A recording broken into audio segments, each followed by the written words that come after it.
Readers, today during Reader's Workshop, we will be taking a break from reading and focusing on learning some new vocabulary.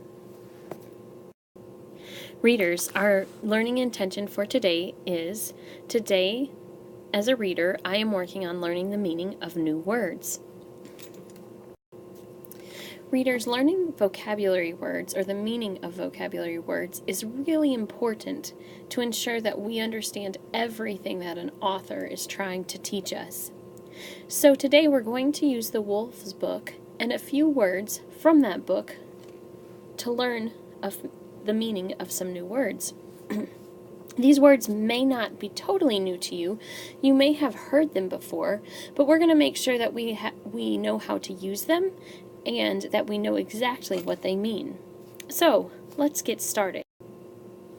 On this page of the Wolf's book, there are two words that I want us to focus on. These two words are treacherous and destructive, and we're going to read them. All the frightening stories and legends that you've heard about the treacherous and sly wolf and the evil werewolf begin to race through your mind.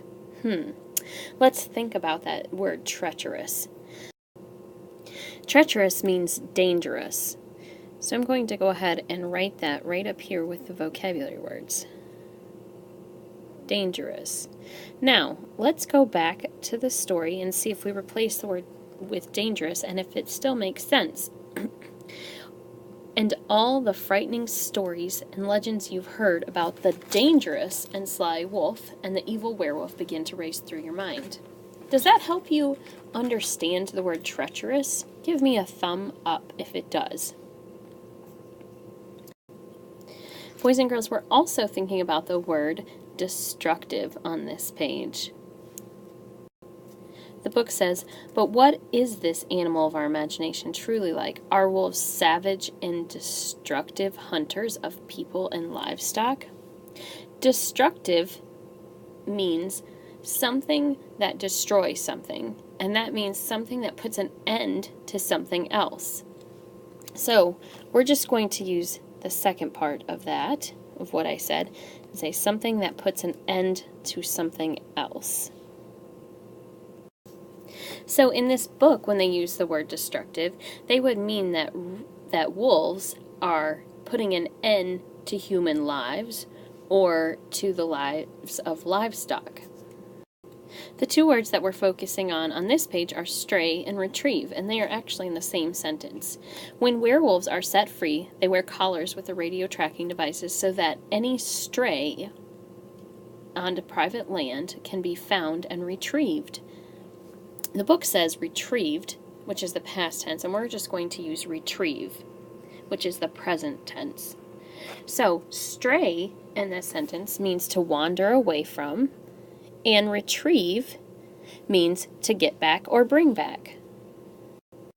So, in the book Wolves, they're just saying that if a wolf wanders away from the pack or from where it's supposed to be, they can get it back or bring it back to where it's supposed to be. On this page, we're looking at the word marvelous. Like lions, wolves are marvelous hunters that work in groups to catch their prey. And marvelous just means great. So wolves are great or wonderful hunters. We'll add that to our definition, great or wonderful. Let's correct our spelling, wonderful.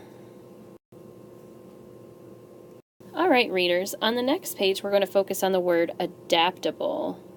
Wolves, like humans, are adaptable to different climates and surroundings, and adaptable just means able to change. So, wolves are able to change in different climates and surroundings. On this page we're going to focus on the word prey. They are useful for grabbing and holding prey, such as moose. And prey is just an animal that is being hunted. So we know that wolves hunt moose, so moose are the prey of a wolf. So an animal that is being hunted. Alright, finally we're going to, or not finally, but now we're going to look at the word glide. And in this paragraph, they're talking about how wolves run. And it says, wolves seem to glide effortlessly when they run. And glide just means to move smoothly. So when wolves run, they move very smoothly. And finally, we're going to look at unfamiliar and pleasure. So this page is talking about wolves howling. Readers, the page says, they howl to locate one another when they are separated after a snowstorm or when in unfamiliar territory. Unfamiliar just means something that is not known. So they're in territory or an area that they do not know. And pleasure means enjoyment, and wolves even seem to howl just for the pleasure of it. So they just howl because they enjoy it. All right, readers, now that we know the definitions of the words that we're going to focus on, we're going to do some activities. Your teacher is going to place you and your reading partner with another set of reading partners so that you are in a group of 4. Then we are going to play different games with the vocabulary words that we just learned. You will rotate through the games, and you will have a chance to play all of the games. So right now, you need to focus on your teacher, and she will tell you what group you are in and what game you will begin with. Let's make it a great day.